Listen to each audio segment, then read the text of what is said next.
What's up, everybody? Welcome to the Seven Figure MSP podcast. My name is Chris Weiser. I will be your host for today. Also live streaming all over the interwebs today. Really excited for today's session. So I have with me the CRO, the Chief Revenue Officer of Antigen Security, Mr. Gary Michael. Hello, sir. How are you doing? Hey, I'm doing good. I raised my hand, but it was invisible. Are you waving at me? Yeah, I waved. There, here we go. Yes, hello. So for those of you listening to us on the podcast, you can't see Gary waving, but he's actually in front of a very fancy background with a very fancy piano. I challenged him earlier in the green room to go play the piano. He has declined. That's other side, buddy. Yeah, there you go.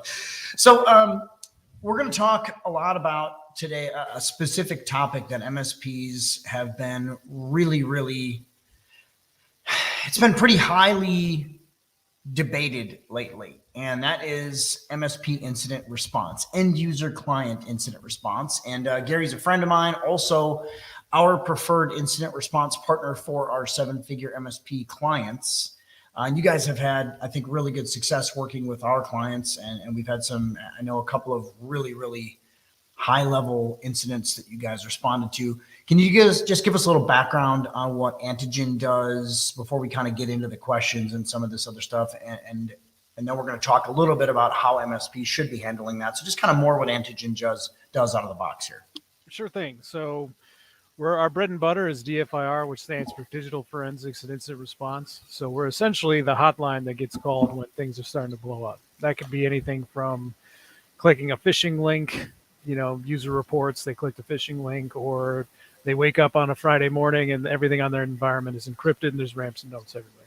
We also do managed services such as managed security services such as deploying Red Canary, and we have a SOC that we operate. But we primarily focus on digital forensics and incident response, specifically for MSPs. Yep. And are you guys channel only, or do you work directly with the public as well? So our interactions with the public is we're never going to turn somebody away, but we're primarily channel. So about 95% of our business is channel. Okay.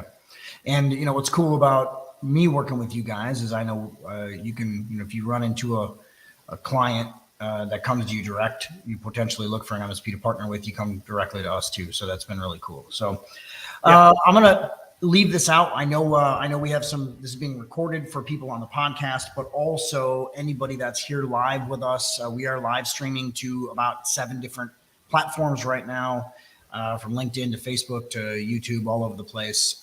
If you guys have a direct question, you should be able to, especially on Facebook and LinkedIn, you should be able to put a comment and we can answer that and see that live here. So I'll potentially bring you on screen and we'll talk about, or your question on screen, and we'll talk about that. So Gary, let's kind of get into the guts of it. And one of the reasons I wanted to have you on today, incident response is a very a lot of varies. We can put a lot of varies. Important piece of the managed service provider world right now. And from what I've seen across the board, and note for you guys that are listening that don't know me, I owned an MSP for 10 plus years. Now I'm an MSP sales coach. I run a program called Seven Figure MSP. And what we have actively seen, not only in my client base, but then I have a large Facebook group of 17,000 plus members in it. We're actively seeing MSPs and how they're dealing with incidents now. And I'm going to throw a couple of questions at you, Gary. Let's, kind of see where this takes us. There's no script for today, but a lot of this is, I see MSPs right now, everybody's dealing with incidents, and it varies from, your simple your malware, phishing email, et cetera, like that, all the way to stuff people are getting off the web, to all these other things, all the way full down into your full blown high level ransomware attacks and business email compromises and all this. But from what I've seen and talking to you, and we've been hanging out and talking for over a year at this point. That's right. What was that? I said that's right. Feels like it's been a few days, but it has been about. I know it's been over a year at this point, and so MSPs should be dealing with incident response in a different way than they used to. Is kind of my point. Let's kind of break that down to the basics. Where should they start? And let's do that. Let's start there. Where should they start, and what should an incident response system look like? Let's just say if it's a basic virus issue or all the way up.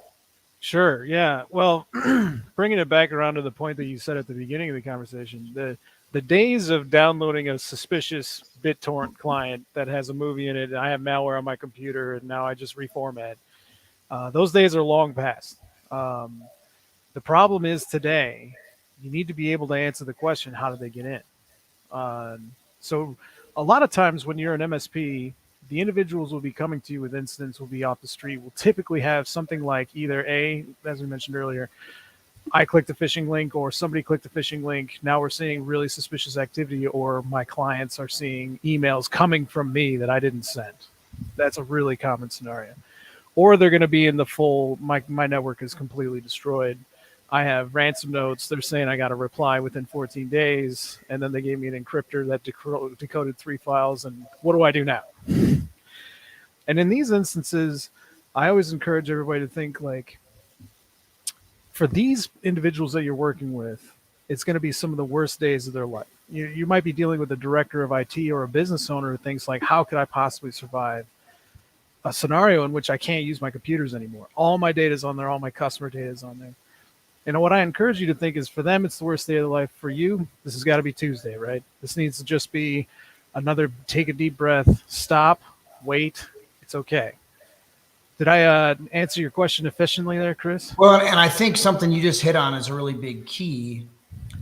MSPs traditionally, I don't want to say we've been firefighters, but the mindset of the end user decision makers, especially when the world's falling down around them, they're having a horrible day and their stuff's locked up, they expect the MSP to come in and firefight. And yeah, immediately.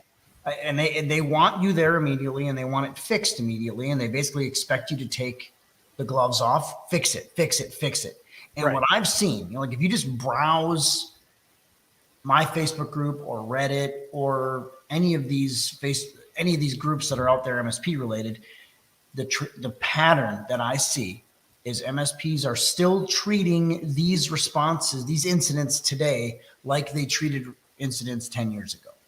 Right. And I want to talk about that specifically because I think this is a huge problem in this industry.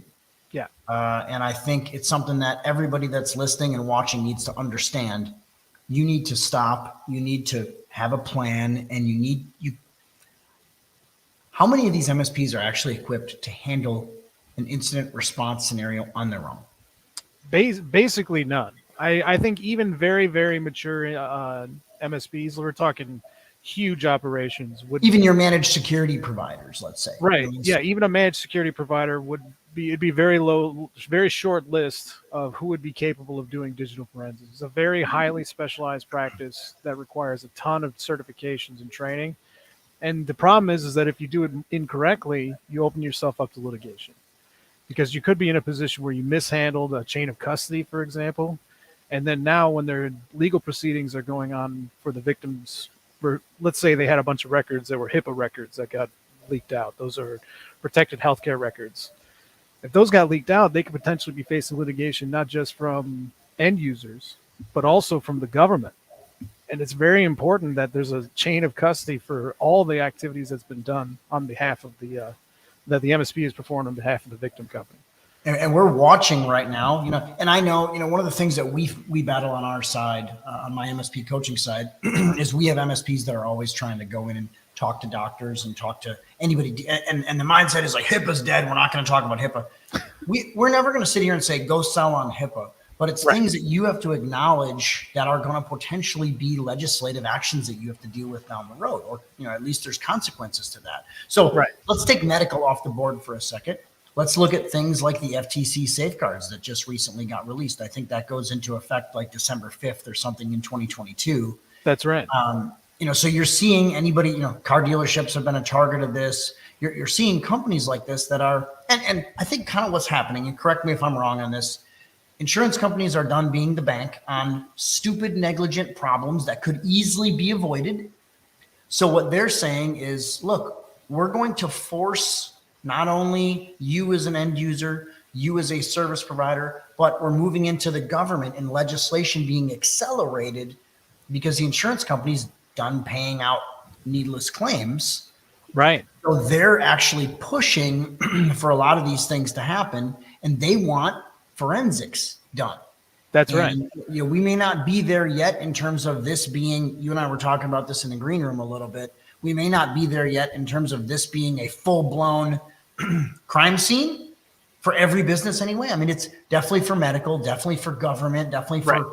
Yeah. any legislated or regulated entity that's financial or medical or government. But we're getting to a place where if the end user is going to try and call their insurance company, boom, I just snapped my fingers for those of you that are online. Boom, we see all of a sudden everything has to get roped off. And I know we got a little giveaway guide that we're going to give you guys today that are watching with us, but everything's got to get roped off like a crime scene, and then everything's seized. And if I'm wrong in any of this, please correct me, because This is what I've seen over the last 6 to 9 to 12 months. Roped off like a crime scene. We're going to stop everything and we are going to investigate. Yes. So a typical engagement of a client of an MSP, because we work with MSPs all the time. And let me tell you, as a side story, the amount of times I've talked to an MSP who said, I asked them, have you had an incident before? And they say, oh yeah, 6 months ago this happened. We just blew the box up and reformatted it, and then we never had a problem, except for now we're having another problem. A typical incident flow for a company like this would be, so let's say they're Ransom. During this time, their entire operation is offline. And not only that, there's still attackers present in the environment because they want to make sure that if nobody can go in there and screw up their deal, right? Because they get paid based off of the ransom. Basically, what we have to do is create a dirty bubble and a clean bubble on the environment and slowly judge assets clean as we're decrypting them. Potentially, we would have to use the ransomware. We'd have to have the company pay the ransom, although typically we'd tell them not to do it. But if they don't have any backups, then you have no choice. And essentially create a known clean environment and push the entire attacker operation off. And that can take 5 business days. So how does an MSP deal with the client that doesn't take no for an answer? Like these are things that, and I know, and part of the problem is we as MSPs have enabled this behavior for so long. So you go into a client that has, or even if it's, and I want to take 2 different avenues here. I want to talk about client incident response, and then I want to talk about prospect incident response, because I think they're 2 different scenarios that we right, absolutely. Well, let's say we have client incident response, and they have a hacking incident or a business email compromise or whatever.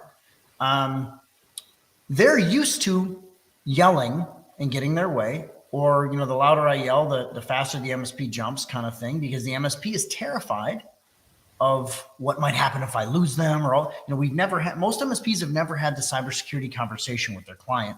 Right. So we got to deal with the reactive side of this. How do we deal with that? Because the MSP is used to enabling their client, and we're in this place where we have to say, nope, we got to stop. We got to wait. We got to investigate. How do we deal with that? What's good steps for the MSP to take?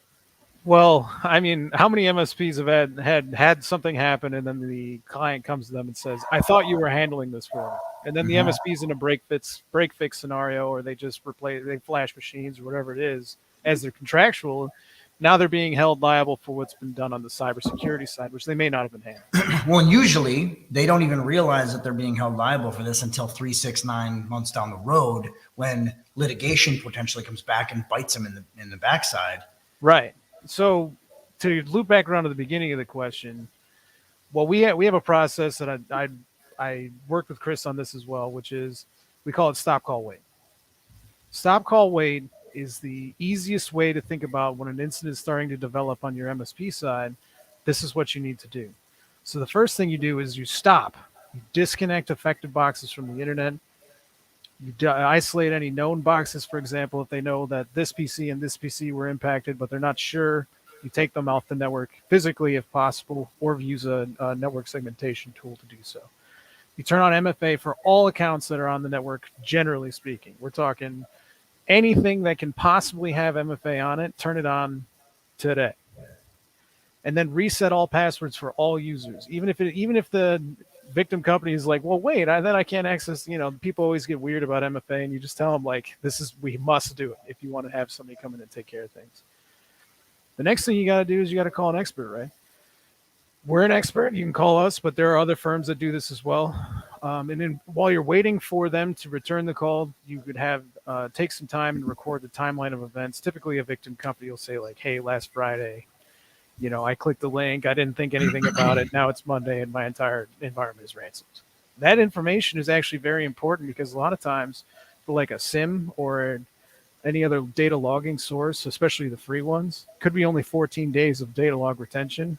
It's very important to know how far back you need to look initially. Is there, really quick on that, is there like a standard that the MSP should look at? Because I'll state again, we do, to give you guys an idea, we do about, I'm going to say 80 MSP interviews a month, meaning they come into our program looking at being into our program. We're doing about 80 of those interviews a month. I'm going to say 78 of those are doing no cybersecurity. Yeah. They think they're doing cybersecurity, but then we look at it. There's no SOC, there's no SIEM, there's none of that stuff. And it's okay. We have, EDR. Like Sentinel-1 or something. Yeah, correct. Right. So how far should they be looking back? Because 14 is kind of, I think the baseline Sentinel-1, some of the stuff, and not even saying it's dropping to a SIM, but in that case, I think the individual devices are going back 14 days by default. Most stuff is 14 days by default. What should the MSP be doing? They should be trying to get data log resiliency through a SIM or some other log retention source for up at minimum of 365 days.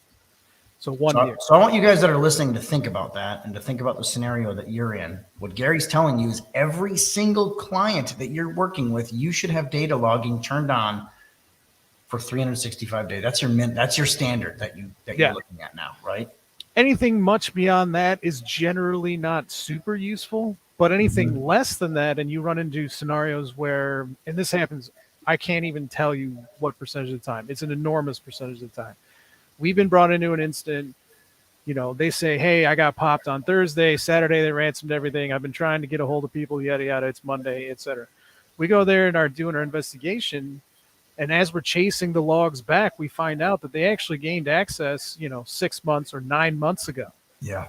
And then they waited that entire time to make sure that any of the footholds they have are encrypted in backup. So that means that even if you restore from backup, those footholds still exist. And frequently, you'd be surprised to hear this, a lot of times they're selling that access to other gangs. So criminal breaks in, it's sort of like they broke in, put a master key into your lock, coded it, and then left and said, "Hey, everybody, this business over here, I have the master key to the back room. Does anybody want it?" So you almost have like two levels of hackers now. It's the guys that are working on getting in, and then they're going out and pretty much auctioning off. Access. Wow. That's right. Yeah, this is a well-known dark web sort of economy where it's sort of like not only can you buy and sell records, but you can frequently buy and sell access to certain companies. And they'll even have statistical data such as like, this company's got 50 users. They have X data in this system that we think it might be valuable. How much are you willing to pay? And then a lot of times the ransomware gangs are businesses too. In a lot of cases, they're illegal businesses, but they're looking to make a profit. It's illegal here in the States, but in most of their countries, there's no regulation or anything around it. So they just do what they want to do. Yeah. And in Russia, they actually recently proved there's a huge gang called Conti, and you guys can look this up on Twitter. I've seen that. I've heard that. Yep. Conti was, during the war in Ukraine, the group broke in half between the Ukrainian half, the Russian half. There's a big leak and all this stuff. And what it came out was that the Russian government was actually sponsoring this group specifically to target European and American businesses. So they were providing the funding, the training, the warehouses to put all their data centers in and everything. Yeah, and I think that's big in China too. China is bigger on the data exfiltration, as you could guess. They're very big on the industrial espionage side, but that's sort of a side note. Yeah. Okay, so let's keep going on this. And for the record, guys, we're looking at our incident response little guide that we're going to give you guys today. So there's going to be a download link for you at the end and literally I have a link directly to the PDF. So there's no upsells or anything on this. I just want to make sure this is something that I see as a major problem right now. So I'm trying to address it and we're trying to hit it head on.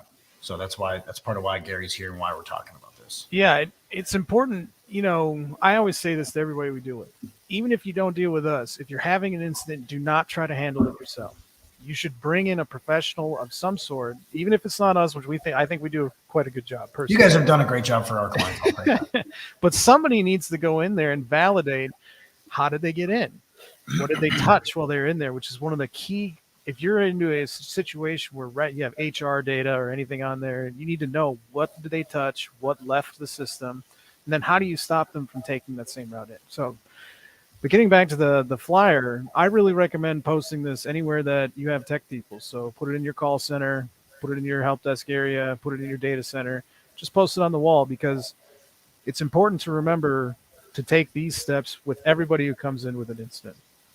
So we talked about the stop. We talked a little bit about the call. The wait portion is probably the hardest portion, in my opinion, which is take a deep breath, await further instructions. Mm-hmm. And it's important to note, I think actually if you scroll down a little bit, you can see this. Do not turn off any of the PCs. Do not turn off the servers. Keep them alive, because those memory logs can sometimes be purged when the system is turned off. And that could destroy a ton of forensic data and make the investigation way more painful. Yeah, and I just want to state how important it is for everybody that's listening to us live and on the recording. Do not go in there and start wiping and reloading. This is and Gary, I don't know if are you even in our big Facebook group, the big IT and MSP business owners group? Are you? I think we are. Yeah, I mean, we versus you. I was just more talking about you. I know Antigen has some presence in there, but yeah, the amount of comments I see every single day that are, hey, I got a client machine that looks to be breached in some capacity. Wipe, reload, wipe, and literally everybody's commenting on how to fix it. And I understand, for everyone that's listening, that is our natural knee-jerk reaction. We did this for the last 20 years. I'm not going to debate that. I did that myself. Like, we've gone down this path. We are in a different time now, and you have to handle these things with very special handling skills. I can't state that enough. Yeah, it's a highly specialized discipline, and what's important to remember is that going in there and making changes, doing anything with the box, turning it off, all that does is destroy evidence. And if the evidence is destroyed, it's just like, if somebody smashed your window, you don't just immediately replace the window. You go and look and see if anything was stolen, right? But if you go and replace the window and call it a done deal, there's no way for the police to know if there's any damage on the inside, right? Well, and let's even take it. I know, a window's an easy thing to think about. But this is, just imagine somebody broke into your house, went into your safe, and took all of your money. Right. You're not going to immediately just go to the bank and replace the money. Right. Yeah. How did they get in? You're going to do all this investigation. You're going to call we're going to call the police. And what do we have to do sometimes? We have to stop, change all the locks. So maybe we do that, right? I understand that.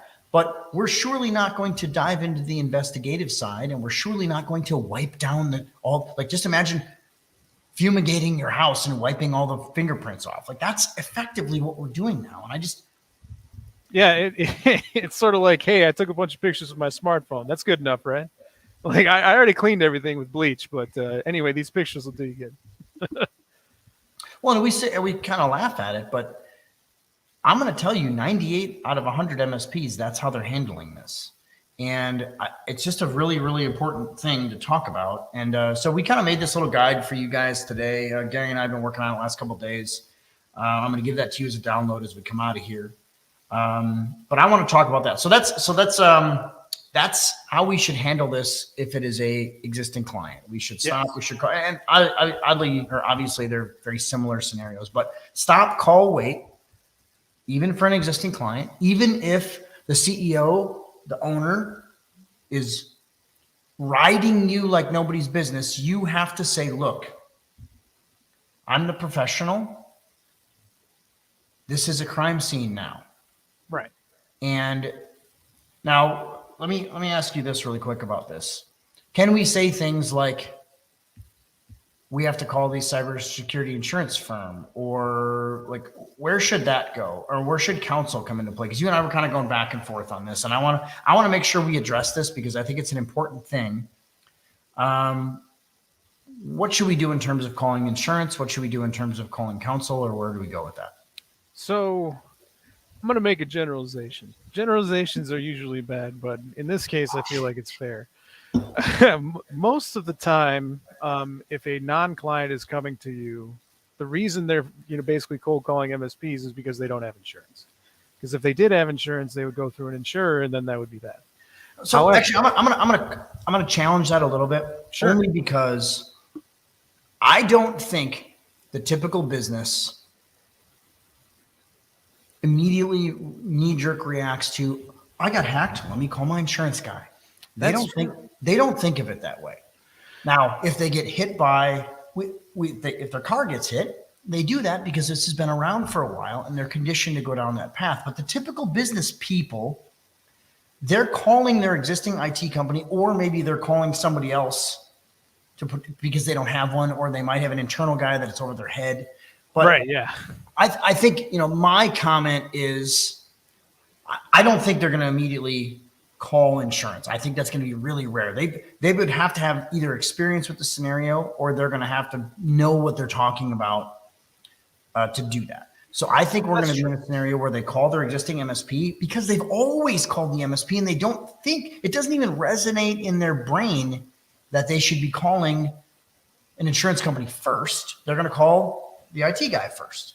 Right. Which is not a whole lot different than going to the doctor before you call insurance, but you still have to make sure you're in line. And my question is more in terms of, MSP gets called, they go into this prospect or an even existing client, and they say, okay, let's stop, call our expert, then wait. But then should we call insurance for the client? Should we help the client call their legal counsel? Like, where should be the steps with that? Because I think that's where I think that's our next reasonable steps. And I know you have your generalization, but I think that's where I think that's where most MSPs are going to go. That's where most clients are going to go. And that's where most MSPs are going to go.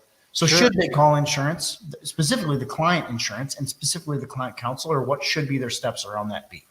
Yeah. So as always, it depends. But typically, the first question that an MSP should be asking anybody in a situation like this is, do you have insurance? Do you have cyber insurance? And then do you know, is it just a cyber insurance rider, or is it a full policy? Because that also makes a distinction. That being said, validating the incident is typically important. A lot of the IR companies, I know we do this as well, we'll do free consultation. We'll say, is this an incident or is this not an incident? Does this merit investigation or not?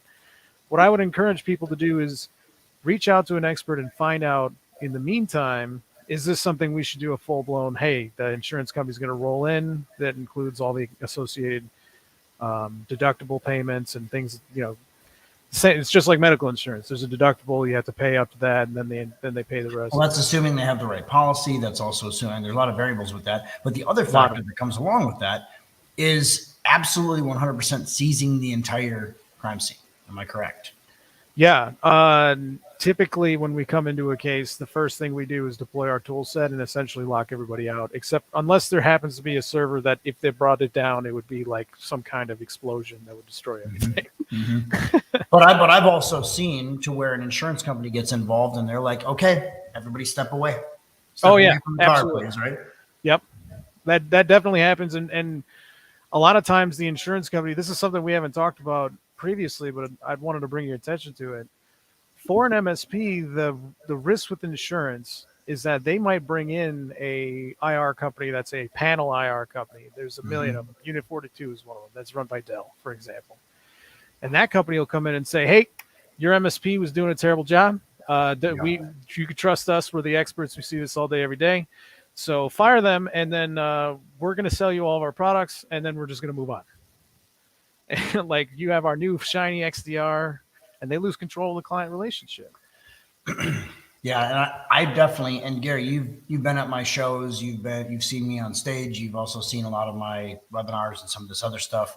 We absolutely preach, and I will tell you, I don't care if you guys work with me, just like Gary's saying, but you need to have the cybersecurity conversation with your clients and your prospects before this stuff happens, because that right there, what Gary just talked about, is actively happening in the wild right now. Yes, I've seen it personally. I have as well.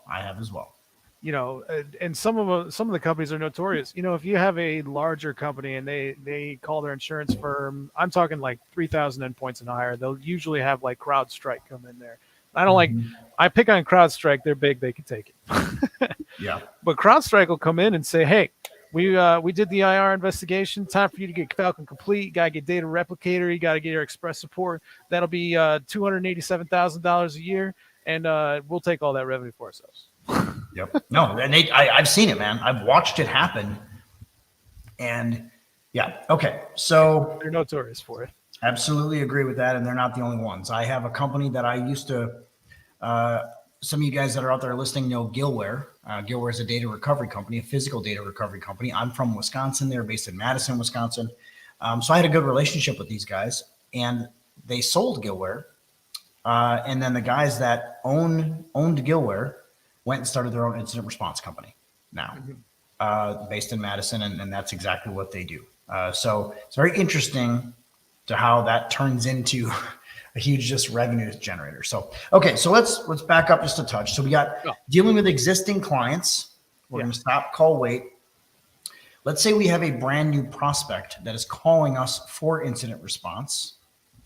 Now, the same things should happen in terms of delivery on this, but setting the expectations with the end user, because they want, when people are calling you, especially if, first of all, MSPs are like, ooh, new lead, jump, jackrabbit, jumping all over the place. I'm going to go run out there and I'm going to fix their problem. And correct me if I'm wrong on this as well. The same exact principles should apply here. Now, obviously, I'm going to say take the meeting, get in front of them. Yes. But you better have a plan. And you better have a process. And that plan is going to basically mirror these steps. And it's important to relate to them in that they're having a terrible time, right? And they're panicking and they don't know what to do. They haven't been able to run transactions on their POS system for the last 3 days. Their IT guy, their cousin Vinny who runs IT. Well, and chances are, even if they have a full-blown IT person in-house, this is way over their head, guys. Right, exactly.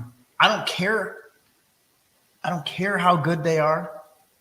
No, side note, co-managed IT with existing IT companies is the biggest opportunity that MSPs are ever going to have going into the mid-market. It's already here, right? But moving up past companies that don't have IT guys into companies that do have IT guys, huge opportunity on the horizon. I have a bunch of stuff coming with that. Completely agree on that one. Let's come back to the cousin Vinny. Keep going. Yeah. So empathy is important, but you can really run through the steps. Turn on MFA for everything that you are aware of can have it. Reset all user passwords that anyone who has any user account. Look at the entire user list, including dormant accounts. Sometimes accounts are test accounts that have inappropriately raised access to admin for whatever reason, and their password is password. Reset all of that. Tell them that you have a trusted security IR vendor that you work with, be it us or whoever, but have them available and ready to go for when these conversations come across. Try to get that information from them. When did you first notice the activity? Did you click on any links? Do you see any ransom notes? Try to get a copy of the ransom note. And then just simply let them know, hey, now that we've taken everything off the internet, they don't have like a microwave laser pointed at your building with an antenna. They can't connect as long as the internet is offline. So you have cut their access off at the source. That means it's okay if things take a day or two to come together as you work on paperwork and stuff, because at the end of the day, they can't do any more damage than they've already done as long as the internet is cut off to the boxes. Yeah, at least to the data infrastructure. They may have bank accounts. They may have some of this other stuff that they've gathered, but that's a separate scenario. And honestly is not something that you should even be touching. Right. Even if so, it's extraordinarily common these days for them to do a double ransom. That's what it's called, where they ransom the data itself on your network, where they've encrypted everything. But they will also ransom you and say, if you don't pay me, I will release all the data that I took off of your network. That's extraordinarily common these days. What I would say is those are two separate problems. Whether or not that data is valuable enough to the client is not your call to make. It's sort of their call to make. I would always advise people, it's like, hey, they already stole it. They're criminals. They're not exactly trustworthy.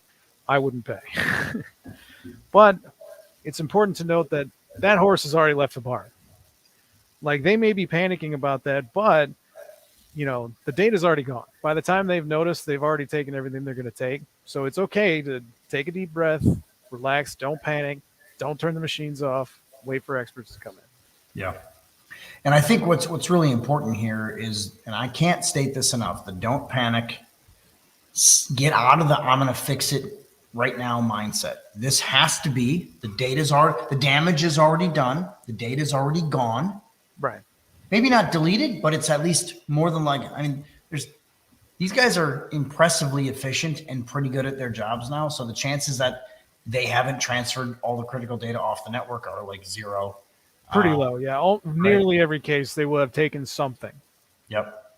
And the challenge is, how do you know unless you can investigate? How do you know what they took, right? So we got two separate scenarios here. We have existing client. I know that they're going to be panicking. I know that they're going to be expecting you to fix this. And depending on your relationship with them, now, side note again, really important as an MSP that you are having the cybersecurity conversation right now. You also need to make sure as an MSP, and Gary, we haven't talked about any of this yet, but I'm going to just throw this out here, correct on any of this. You need to make sure you have a current master service agreement with liability language built into that master service agreement with every client you have. They're all getting hacked, guys. You cannot stop this. Thoughts on that, Gary?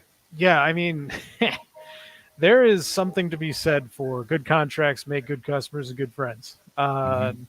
You need to make sure that you're setting those guide rails in place with every customer, because you don't want to be in a situation where now they're blaming you. You may have gone to them and said something like, you should get MFA. I mean, that's a low-hanging fruit for most companies, right? I'll install Duo or what have you. And they may be like, well, forget that. I don't want, just set up the servers. I'll pay you, a couple grand and we'll move on, right? But and then they have a problem. They call you, and now that all of a sudden it's like, hey, why didn't you handle this for me? I thought I was having you be my tech guy. Yeah. Then you're in a really terrible position, because now they could potentially tell that story to their insurance company, for example. The insurance company, you and I have talked about this a little bit, Chris, but subrogation does happen on occasion in this industry, where an insurance company may find that the MSP was negligent and attempt to recoup some of the costs. I will tell you this, and I have a very specific scenario. We had one of our clients, little side. I'm going to stop my share for a second just to bring it back to you and me. We had one of our clients. I don't think I told you this. I'm not sure if you were even involved with this. I don't even know if you can even confirm or deny. So I'm just going to talk about it. Allegedly. We had one of our clients, and this is a 100% true story, had a MSP, had an existing client. They went in and had the cybersecurity conversation. They're part of our things that we do in our coaching program is we have what's called run the play. So you do the whole scenario, do a cybersecurity risk assessment, go do all this other stuff, present them their options and say, hey, we need to put more tools in. We need to do different stuff to try and protect you. We can't prevent anything. It's having all these conversations. And then that client came back to the end user came back to my client and said, nope, this is overkill. It was a 10 user or so nonprofit in the United States. And they came back to my client and said, this is overkill. We don't want to do this. And we have something that's built into our coaching program. We give a risk acceptance letter template. So basically stating, hey, we presented to you, we have advised you that you need all this stuff. You're declining it. Here's our letter stating how we are going to handle any breaches that happen with you. So it's setting the expectation of, we did this already. We advised you. We're also going to charge you to remediate this way. Fast forward 3, 4, 5 months. I forget what the timeline was. They ended up having a business email compromise where they sent $135,000 of cash to Russia. Yep. I actually allegedly remember this one. Yep. Allegedly. That specific scenario was a true story. This really happened, and they ended up calling the MSP, blamed the MSP, and said, why weren't you protecting us? I thought you could prevent everything. He said, I tried.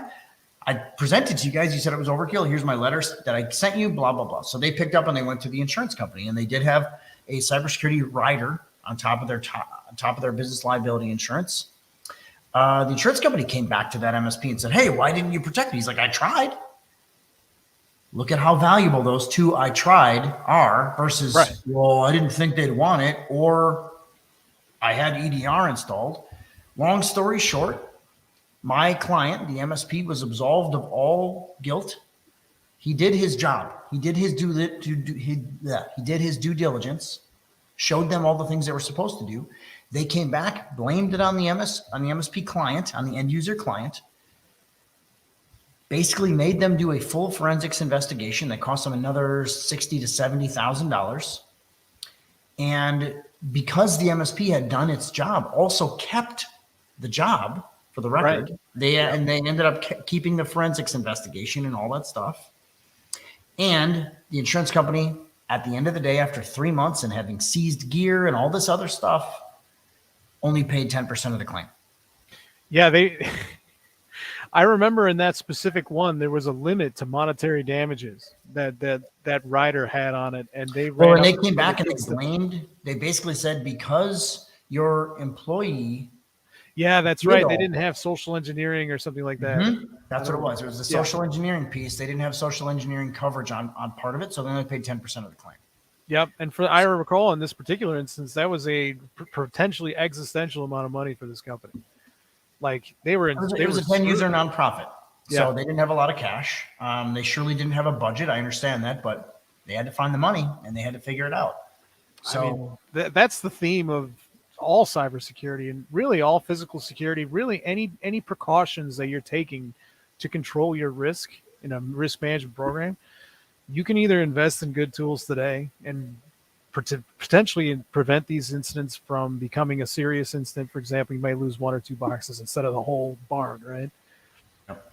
Instead of, if you don't pay now, you will have to pay later. I think that's a general theme in cybersecurity. Well, I think a really good mindset to have for everybody that's listening, everybody that's watching, everyone is getting hacked. In fact, do you know Chris Krebs, Gary? Yeah. So Chris was a guest on former stage. National Security Director of IT, right? Or cybersecurity? Correct. For cybersecurity for the United States. He was on our stage. I interviewed him at our Charlotte event. And he basically said, I'm slightly paraphrasing here, but everyone should have an MSP. I asked him directly, like, who should have an MSP? And he said, every business that's out there that doesn't have a full cybersecurity staff should have an MSP at this point, which is huge for this industry. And that's kind of what I was pointing out. Second part of this, he said, every business that's out there is getting hacked, breached, compromised in some way. Our job now is to limit the blast radius, control the recover, and do our best to get their insurance claim paid. Yeah. And I think that is a really, really important few things for everyone that's in this industry to remember and think about, because it's not just, we're not going to prevent a thing now. I mean, I get, MSPs are always arguing with me, like, I can prevent certain things. Yeah, that's fine. You can't prevent it all. Yeah, right. The bottom line is your client thinks you can prevent it all. And the language that you're using by using the words anti and prevent and all this other stuff is that you can prevent things. And maybe you can prevent CryptoLocker, from 10 years ago or whatever, but you surely can't prevent shit that we don't even know is out here yet. And I say this, I have conversations about security with MSPs all the time. And I always tell them this, as a security DFIR firm, we do this all day, every day. We have the best tools in the industry, smartest guys I ever worked with in my life in terms of technical expertise, and Fortune 100 guys that are CTOs of Fortune 100 DFIR specialists. They all say it is literally, not figuratively, literally impossible to stop everything. It cannot be done. Yeah. There was a recent vulnerability exposed in Microsoft Outlook that if they use the specific piece of malicious code on I think it was on a Word document, and you clicked that Word document and it went into the preview pane, they gained access to your environment.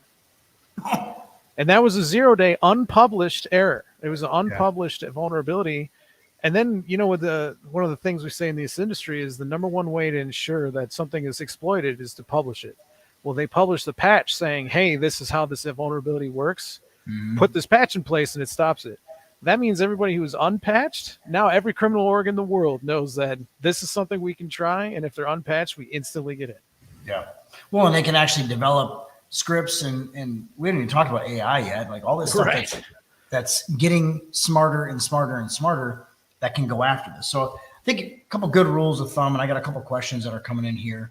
It looks like for anybody that's live on Facebook, the comments are not working to my dashboard. So my CMO Amanda is sending me some stuff here.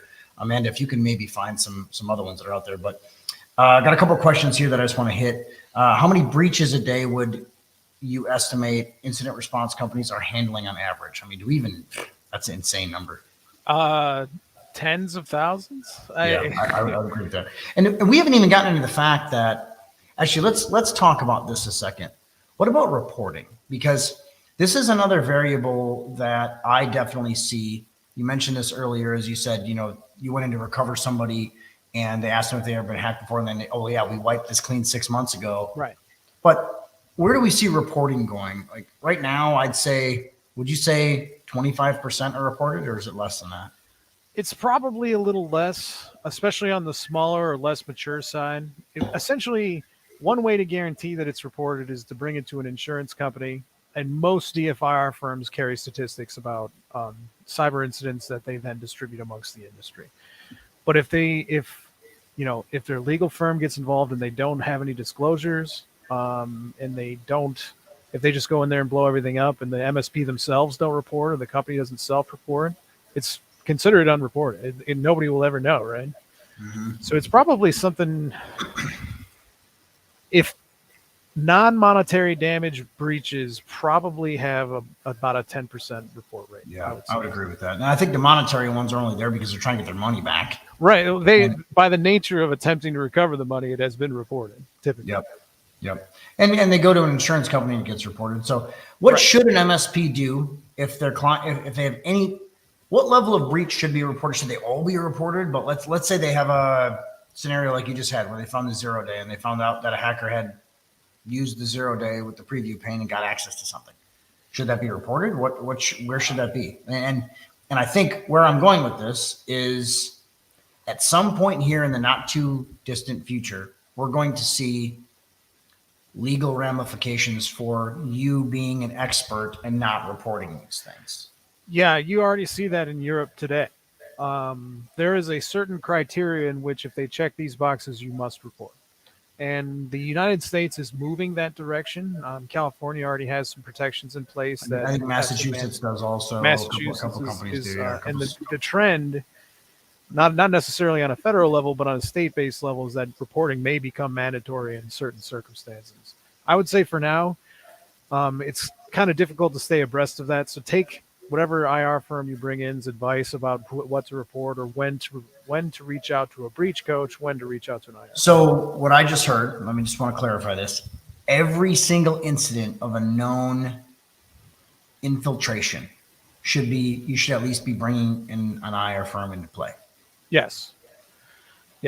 There is no way, it is virtually impossible for a non-IR firm to essentially certify what has happened in the incident and how they got in and what they touched while they were in there. There's a lot of very, very, very specific stuff that needs to be done. And we definitely see scenarios. I mean, I see this every day to where MSPs are like, oh, machine got compromised. They were sending out emails, all this other stuff. Wipe and reload. And then they just move on about their business. So and unknowingly, they may have wiped and reloaded a machine. And this goes back to something we talked about a little bit earlier with the time to attack after gaining initial access being about 6 months on average. Imagine that they finally made a move on a machine, but you caught them and you blew it up. But they had access 6 months ago. So when you restored that machine's image, you have restored their access to the machine. Yeah, they're already in the backups. They've been there for 6 months. So what you have all. Well, it's not just reloading that machine though, or even very few MSPs are going to re-image that machine with a backup image. I will state that. Okay. But if they have access to that machine, that means they have access to the full blown network, and that's where I see the issues. It's not just that small little deal. So absolutely. Okay. We're coming down to just like 10 minutes left here. I want to just make sure we talk about the incident response guide. Everybody here is going to get that. I'm going to put up your little download link for you guys that are watching with us live at 7figuremsp.link. So the number 7figuremsp.link/IR guide. So I know that's listening on the podcast. You guys can download that, pause it, replay if you need to, but it's 7figuremsp.link/IR guide, all lowercase. And that's what I'm looking at on screen here. This is kind of a co-branded approach with me, with 7-Figure MSP and Antigen. So Gary and I have been working on this. We also have on the bottom right, the Antigen Incident Response Hotline that you can see there. So pretty much our advice moving forward, and I will even so take it away from my advice to Gary's advice in Antigen Security. Every scenario where there's a potential of a breach, a compromise, an infiltration, you should be calling an incident response partner. I would stop, call, wait every single time. If you're ever not sure, or you may even suspect something may happen, in some cases it may be nothing. Maybe in the opinion of the IR firm, this is a nothing burger. Don't worry about it. In which case you can go about your business, right? Mm-hmm. But if it is something, you need to stop it right away. Yep. Okay, so I got another question here. We'll do a couple questions here that are coming in, and then you guys can obviously go grab this guide. Some of the stuff's out there. As an MSP, can I just engage Antigen when there's an attack or a breach, or do we have to bring you on as a contracted partner? So in our specific case, there's two ways we go about it. We can either subcontract, they pay you, you pay us. But if there's an insurance company in the mix, typically we do, we're just a trusted IR partner for them, and then we pay out a referral fee typically. Well, and I think what the MSP is asking specifically is, do they have to have an engagement with you prior to an incident, or can they just call? No, you can call. You don't have to be a partner of ours. Becoming a partner is a very quick process. We can do it right prior to going and talking to the victim company. And what I'll tell you that I can't see who asked that question because they didn't authorize their name.